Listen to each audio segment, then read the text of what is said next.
Today, April 12, 2024. Hindi muna ako magbabalita. Pagbigyan nyo muna ako mag-vlog. Dahil birthday ng aking daddy, ng aking asawa, ay nagpunta kami ngayon dito sa cake store. Malapit lang dito sa aming bahay. Napakarami talaga masasarap na cake dito sa Japan. Sulit na sulit naman kahit mahal ang presyo. Napakaraming pagpipilian.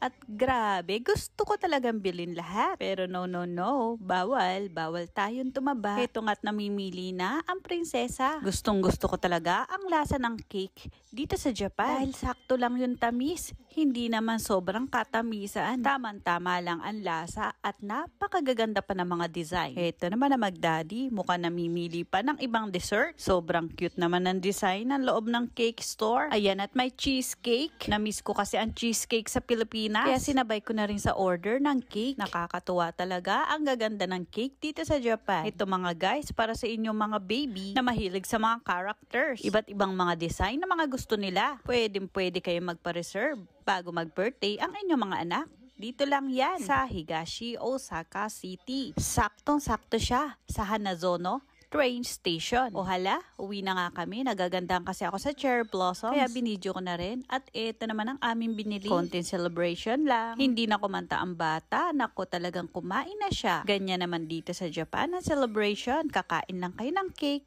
So, happy birthday sa aking asawa.